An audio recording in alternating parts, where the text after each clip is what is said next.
Marhaban bikoum, bienvenue dans ce nouvel épisode de votre série Apprendre l'arabe à travers la Sira. Aujourd'hui, nous allons parler de la guerre de l'Fijar, nous allons aussi parler du pacte de l'Fudul et nous allons parler de la rencontre entre le prophète alayhi salatu wassalam et Khadija radiyallahu anha. C'est parti pour cette nouvelle vidéo. Avant de se lancer dans cette nouvelle histoire, je vais quand même d'abord vous mettre un petit peu de contexte. Donc, comment se basait la société à l'époque du prophète alayhi salatu wassalam? On a la ville de la Mecque qui est composée de plusieurs clans. Les clans, c'est comme des très grosses familles. Et la plupart de ces clans remontent d'ailleurs jusqu'à Ibrahim alayhi salatu wassalam, ainsi qu'à Ismaïl alayhi salam. On va avoir tous ces clans réunis qui vont former la tribu de Quraysh. La tribu de Quraysh, c'est la tribu qui vit et qui dirige la Mecque. C'est elle qui est la gardienne du lieu saint. C'est elle qui est la gardienne de la Kaaba. Et elle est très respectée parmi les autres tribus qui sont autour d'elle. La tribu de Quraysh vit surtout du commerce. Donc on a le commerce qu'on va avoir par rapport aux personnes qui viennent faire la Umrah et le pèlerinage. Et on a aussi d'autres commerces, d'autres transactions qui vont se faire avec les autres tribus et voire les autres pays. On a d'ailleurs deux grands voyages qui sont organisés par les Quraysh pour pouvoir aller chercher de la marchandise. Un voyage qui va se faire en été vers le nord, vers le Sham, et un voyage qui se fait vers le sud, vers le Yémen. D'ailleurs, ce voyage est expliqué dans le Coran, Allah subhanahu wa ta'ala, dans la sourate qui s'appelle Sourate al-Quraysh. Dans la Mecque, on va aussi avoir des tribus qui viennent à la base d'en dehors de la Mecque, mais qui vont vivre à la Mecque. À côté de ça, donc comme je disais, on a toutes les autres tribus dans les autres villes, et on va avoir ces transactions entre les gens de la Mecque et les gens des autres tribus. Le prophète alayhi salatu wassalam a à peu près l'âge de 20 ans. On va avoir un événement entre deux tribus. La tribu de Quraysh d'un côté et la tribu de Hawazim de l'autre côté. Une tribu qui vivait en dehors de la Mecque. Donc il va y avoir un conflit commercial entre eux. Donc une personne qui n'a pas voulu payer une transaction commerciale. Et ce qui va se passer, c'est que ça va donner naissance à une guerre. On est au 7e siècle, il y a énormément de guerres tribales à cette époque-là. Et des fois, pour un oui ou pour un non, ils vont prendre les armes et certains commencer à se battre. Donc on va avoir cette guerre qui va s'appeler la guerre de Harbu el-Fijar. Harb, c'est comme ça qu'on dit une guerre en arabe. Et el-Fijar, on a appelé cette guerre comme ça parce que ça veut dire la transgression. Pourquoi est-ce que cette guerre s'est appelée comme ça? C'est tout simplement qu'elle a eu lieu pendant les mois sacrés. Or, pendant les mois sacrés, normalement, on ne peut pas se battre. El-Shuhuru el-Hurum. Donc, ce sont les mois sacrés. Shahr, c'est au singulier, c'est un mois.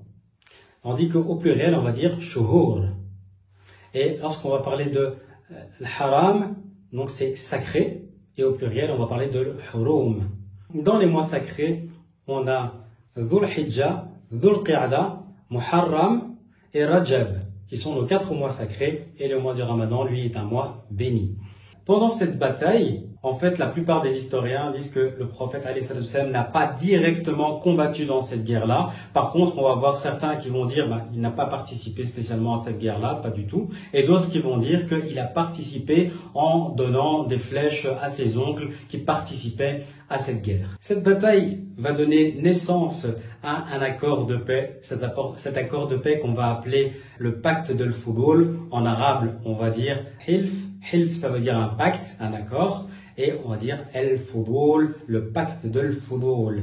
Et dans ce pacte-là, les gens vont se mettre d'accord pour se dire que dorénavant, on va se réunir lorsqu'il y a une injustice et on défendra la personne qui a été lésée. Ce pacte dit qu'on doit défendre les opprimés, peu importe l'origine de leur tribu, et qu'on doit rendre justice à tout prix à une personne. Quelque temps après, ce qu'on va avoir, c'est que le prophète alayhi salatu wassalam, comme je vous disais, avait été recueilli par son oncle Abu Talib. Son oncle n'ayant pas énormément de moyens, le prophète alayhi salatu wassalam va devoir travailler. Il a été berger, ça on le sait, mais il n'a pas fait que ça. Il était quelqu'un qui était très connu pour être une personne intègre. D'ailleurs, un de ses surnoms, c'est As-Sadiqul Amin.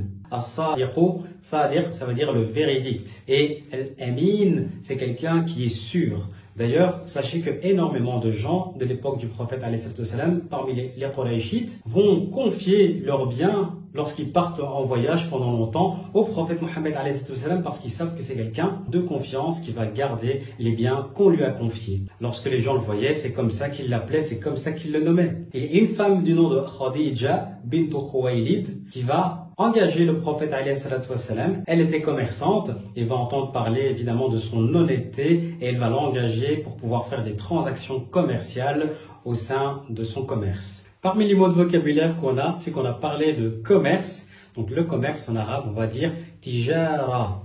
Tijara pour le commerce. Pour un commerçant, on va dire tajir. Pour une commerçante, on va dire tajira. Pour un client, on va dire zaboun.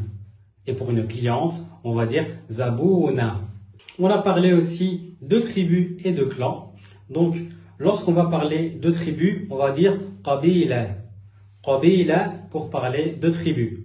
Lorsqu'on va parler de clans, la petite subtilité pour reconnaître un nom de clan, ils vont très souvent commencer par Benu, pour dire les enfants de, parce qu'ils ont un aïeul important en commun. Alors on va exempler Benu et on va mettre le nom du clan. Comme pour le prophète alayhi salatu wassalam, lui c'est Benu Hashim, pour dire les enfants de Hashim. Et ça c'est tous ceux qui vont faire partie de ces descendants-là. Pour la famille du prophète alayhi salatu wassalam, les Benu Hashim, leur responsabilité c'était de donner à boire et à manger aux pèlerins. Voilà, c'est tout pour aujourd'hui. Alors, quels sont les mots de vocabulaire que nous avons appris? Si on restait maintenant dans les qualités humaines, je vais vous donner les mots de la vie courante liés à cela. Pour ce faire, j'ai pris plusieurs mots qui sont venus de prénoms. Ça, vous pourrez, Inch'Allah, les retenir facilement. On a par exemple Latif. Latif, c'est quelqu'un de doux. Et ça va donner d'ailleurs le prénom. Latifa au féminin, douce. On a Karim. Karim, c'est quelqu'un de généreux. Au féminin, on va dire Karima. Le mot Hakim, c'est quelqu'un de sage. Ou au féminin, Hakima. Avec ces mots, vous pouvez essayer même de faire des petites phrases. On a les pronoms en arabe. Ena pour je. Enta pour tu masculin. Enti pour le tu féminin. Huwa pour il. Et hiya pour elle.